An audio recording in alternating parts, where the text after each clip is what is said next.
আমার সকল বন্ধুদের নমস্কার জানিয়ে আজকে তোমাদের কাছে নিয়ে এলাম একটা খুশির বার্তা। এই যে মন্দিরটা দেখছো, এটা নতুন শিব মন্দির 2024-এ তৈরি হওয়া শুরু হয়েছিল। এখন 2025-এ ফেব্রুয়ারি এটা মহা ধুমধাম করে উদ্বোধন করা হলো। আর 2025-এর 26 ফেব্রুয়ারি শিবরাত্রি পুজো। আমরা এই মন্দিরে এখন পুজো দিতে এসেছি। তাই ভাবলাম চলো তোমাদের সঙ্গে একটু এই আনন্দটা শেয়ার করে নিই, কারণ আমাদের ধারে কাছে কোথাও শিব মন্দির ছিল না। এবার চলো মন্দিরের ভেতরে যাই। মন্দিরের ভেতরের দেওয়ালের যে চালচিত্রগুলো, এগুলো সেটাই আমি দেখাচ্ছি। ভেতরটা খুব সুন্দরভাবে তৈরি করা হয়েছে। এরপর দেখো, এখানে আছে শিবলিঙ্গ। এখানে যে যার খুশি মতো নিজেরা পুজো করতে পারে, কারো কোনো কিছুতে বাধা নেই। কিন্তু এটা হচ্ছে মন্দিরের বাইরের চত্বরটা, সুন্দরভাবে বাঁধিয়ে দেওয়া আছে যাতে বৃষ্টির সময় কোনো অসুবিধা না হতে পারে।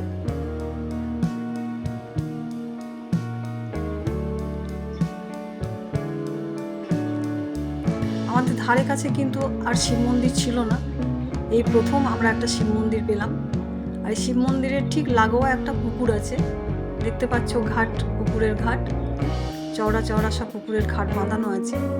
এতে যেন জায়গাটা আরও মনোরম হয়ে গেছে। একদিকে শিব মন্দির আর একদিকে সুন্দর একটা ভরা পুকুর।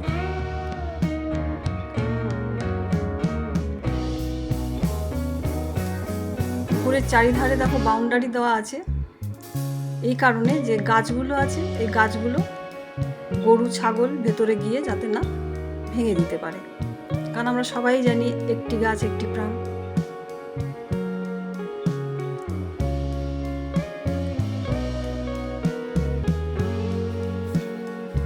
আমাদের এখানে এই মন্দিরটা হওয়াতে শুধু আমাদের সুবিধা তা না, কালকে আমি দেখেছি অনেক দূর থেকেও লোকেরা গাড়ি করে এসে কিন্তু পুজো দিয়ে গেছে।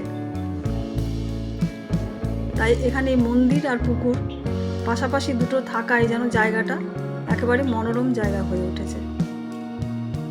দেখো, এই যে চওড়া চওড়া ঘাট আছে, এতে কি হচ্ছে, ছট মাইয়ার যখন পুজো হয় তখন পুকুরের চত্বরে এত লোকজন জড়ো হয় যে এত ভিড় হয় যে জায়গা থাকে না দাঁড়ানো। তাতে কিন্তু এই যে ঘাটগুলোতে পুজো দেওয়ার জন্য খুব সুবিধা হয়।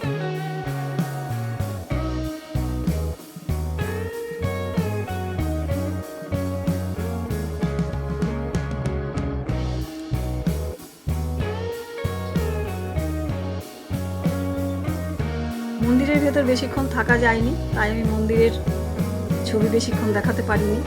তাই চলে এলাম বাইরে পুকুর ঘাটে। এই পুকুর পাড়ে বসলে কিন্তু সন্ধ্যাবেলা খুব ভালো লাগে, বেশ ঠান্ডা বাতাস।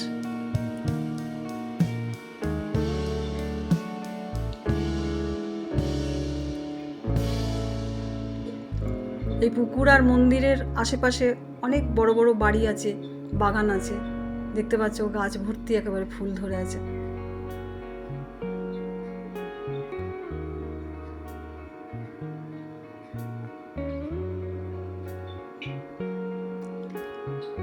মন্দিরের বাইরের চত্বরটা এইভাবে সুন্দরভাবে বাঁধিয়ে দেওয়া হয়েছে, কি বয়স্করা সন্ধ্যাবেলা একটু বেশ বসে গল্প করতে পারে, পুকুরের ঠান্ডা বাতাস নিতে পারে, খুব ভালো লাগে তাদের।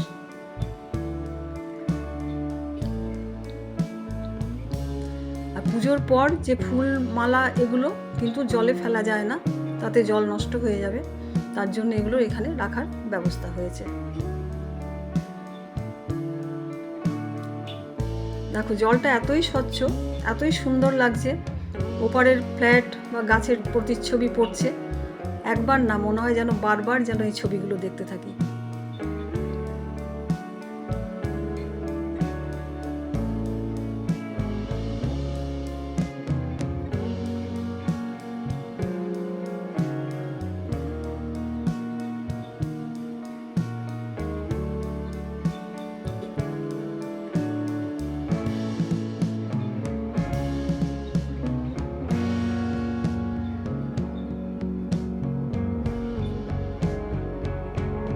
মন্দিরের আশেপাশে কিন্তু বাড়িঘর শুধু না, দোকানও আছে।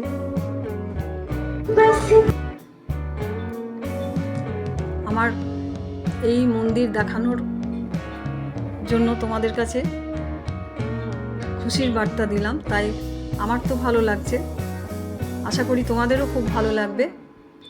আমাকে কমেন্টে জানিও তোমাদের কেমন লাগলো। আজকে এখানেই শেষ করছি, আবার ফিরে আসবো কোনো ভিডিও নিয়ে। টাটা।